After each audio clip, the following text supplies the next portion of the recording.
مستورات کے اجتماع میں ایسے شخص کا بیان کرنا جس کی شادی ہو کر پتہ نہیں شادی ہو کر نہیں کیا درست ہے، پتہ نہیں مجھے، بہرحال مستورات کے اجتماع میں بیان کرنا پردے کے ساتھ، عورتوں کے سامنے بیٹھ کے نہ بیان کرے، پردے میں بیٹھ کے کوئی بھی بیان کرے۔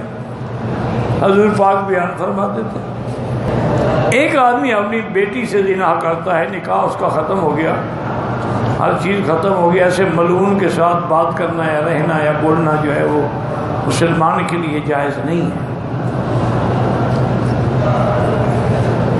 اِنَّ لِلَّهِ وَإِنَّا إِلَيْهِ رَاجِعُونَ۔ یہ دور بھی آنا تھا، 6 سال کی بچیوں سے زنا، پھر اپنی بیٹی سے زنا۔ اِنَّ لِلَّهِ وَإِنَّا إِلَيْهِ رَاجِعُونَ۔ اگر کسی عورت نے نکاح پہ نکاح کر لیا ہے، بہرحال گزارش یہ ہے کہ نکاح پہ نکاح ہوتا ہی نہیں، وہ حرام ہے، وہ جب تک رہے گی وہ زنا کرتی رہے گی، اولاد جو ہے وہ اولاد بھی بالزنا ہوگی۔ تمام مسلمانوں کا حیات النبی کے بارے میں کیا عقیدہ ہے تو مسلمانوں سے پوچھو۔ بہرحال متفق علیہ تمام اہل سنت والجماعت انبیاء کی حیات کے قائل ہیں۔ جن کو تم منکر کہتے ہو نا، وہ بھی منکر نہیں ہیں، وہ کہتے ہیں حیات برزخی ہے بس۔ دیکھو نا، سب سے بڑا جو حیات کے انکار کا آپ کہتے ہیں نا جو جڑ ہے، حضرت مولانا حسین علی صاحب وہاں بچنا والے، یا حضرت پنج پیری رحمت اللہ علیہ اب ان کے بیٹے ہیں، وہ بھی یہ نہیں کہتے کہ حیات نہیں ہے۔ انہوں نے کتاب لکھی ہے باقاعدہ کہ حیات برزخی ہے، اور اس میں کوئی شک نہیں، اس دنیا کے بعد کا جو عالم ہے وہ برزخ ہے۔ باقی لا شک فی ذالک کہ انبیاء کی حیات شہداء سے افضل ہے۔ ایک بندے کا بیوی سے نکاح بھی نہیں ہوا، اس سے ایک بیٹی بھی ہے، بیٹی سے زنا کرتا ہے، لعنت، اللہ اس پہ لعنت کرے، اللہ ایسے ظالموں کے ظلم سے محفوظ رکھے۔ اور ایسے آدمی سے اب بھی کوئی نکاح کرے گا جس کو اپنی بیٹی کا حیا نہ ہو تو وہ بیوی کا کیا شرم کرے گا؟ اہل حق علماء وہ ہوتے ہیں جو قرآن و سنت کے تابع ہوں، جن کے ایک ہاتھ میں قرآن ہو اور ایک میں فرمان محمد مصطفیٰ ہو۔ کہتے ہیں کہ جب حضرت ابراہیم علیہ السلام کو آگ میں ڈالا جا رہا تھا تو اللہ کے فرشتوں نے آگے کہا کہ آپ ہمیں حکم دیں۔ آپ نے فرمایا کہ لا حاجت لی، مجھے آپ کی ضرورت نہیں ہے۔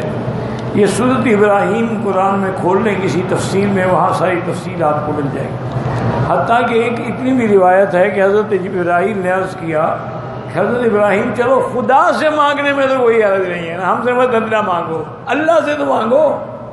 انہوں نے فرمایا ابراہیم دروازہ تو اس کا کھٹکھٹایا جاتا ہے جس کو پتہ نہ ہو کہ کون ہے، اللہ کو پتہ ہے کہ نہیں؟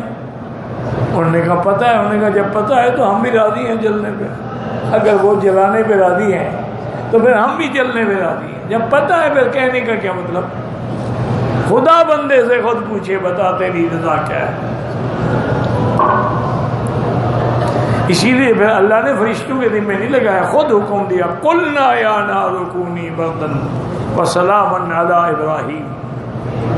کہتے ہیں کہ بارش کا علم اللہ کو ہے، لیکن سائنسدان جو ہے نا یہ ما تحت الاسباب بتلاتے ہیں، جیسے گھڑی دیکھ کے ٹائم بتا دو۔ اللہ کا علم ما فوق الاسباب۔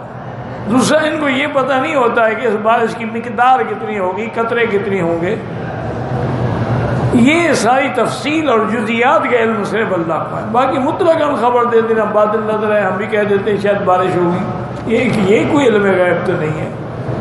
یعلم ما فی الارحام کا معنی بھی یہی ہے۔